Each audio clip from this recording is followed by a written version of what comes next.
Hey guys, welcome back to another tutorial, and now this may not look like the thumbnail because I did not want to rebuild it on that tiny platform, but we are going to build a gigantic dwarven door, and these are the resources you're going to need.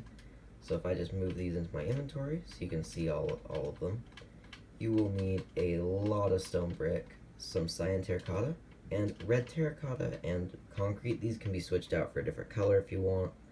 Just one should be brighter and one should be a little bit dull and lighter in texture. So the first thing you want to do for this door is you're going to want to go up with these about 18 blocks. As you might be able to tell, this is probably the biggest thing I've done a tutorial on, and it is probably going to stay that way for a long time. So the next thing you want to do is just place out these like this in this 3 2x2 pattern.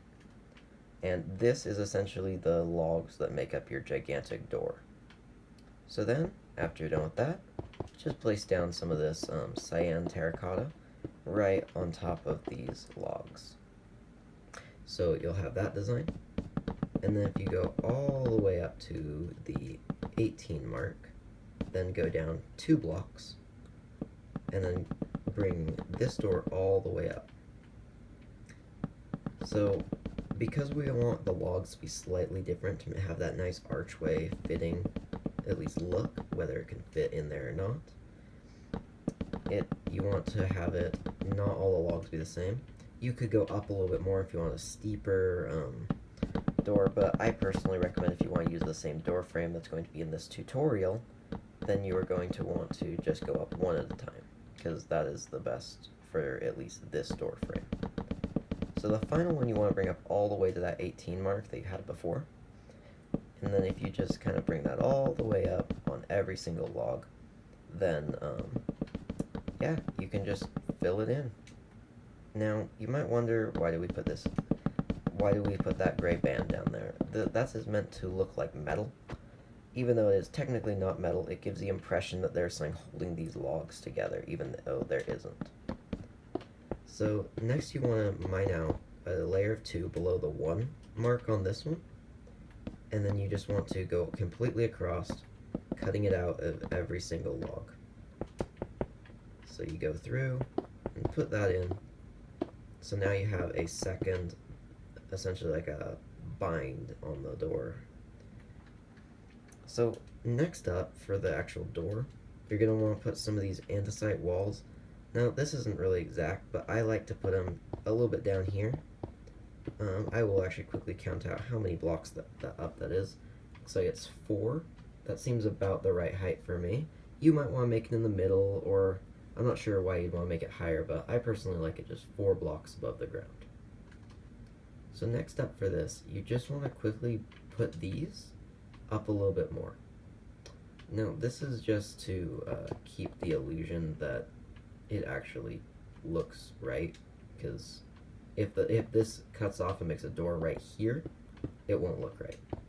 So you want to go a little bit above, just so you don't have that thin part.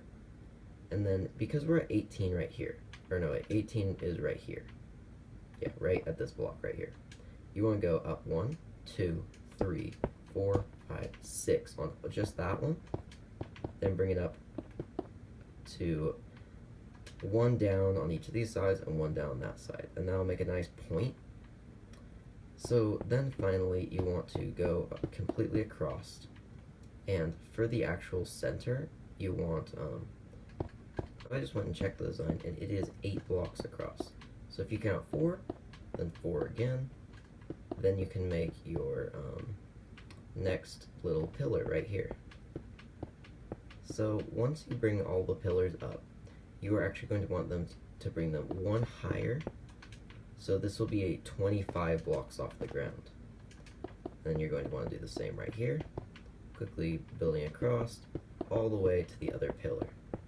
Now we are just going to cut ahead till I have the next pillar done, because no one wants to watch me rebuild the exact same thing I built on this side. So just copy that design over to the other side.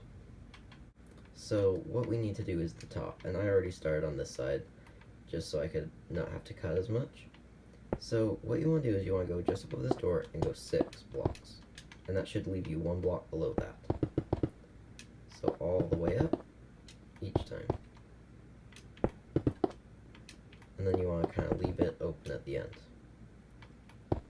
So then you want to go 5 blocks up and essentially do the same pattern. So now you're going 1 less at the bottom. So you want to repeat that pattern and leave it open at the end once again, so you have that pattern. So then finally, as you can see, it's met in the center. You just want to put these right here, so it raises up 1 again. And then you want to put these 3 on here. And then if you want, you can close those up. Those are probably going to be hidden. So now finally, you want to go into here a little bit and build the actual like crystal at the top. Now this could be other choices for color, like you could take some light blue, let's say, and maybe some of this light blue and have that. But I personally like the red, so I'm going to go with the red. And this one just has a nice glint on it that just adds that little effect to make it a little bit nicer. So then you want to just go up 2 blocks all around this side on these 3 blocks, and on this one you just want to go up 1. And then finally you just want to cap it off with those 2 blocks, and you will have a gigantic dwarven door. I would recommend adding some more walls off to this side, or statues, or let's say like a actual bottom of the door frame. But I just didn't want to cut into the island this is all built on. So now that was a little bit longer of a tutorial than usual, but I hope you enjoyed it.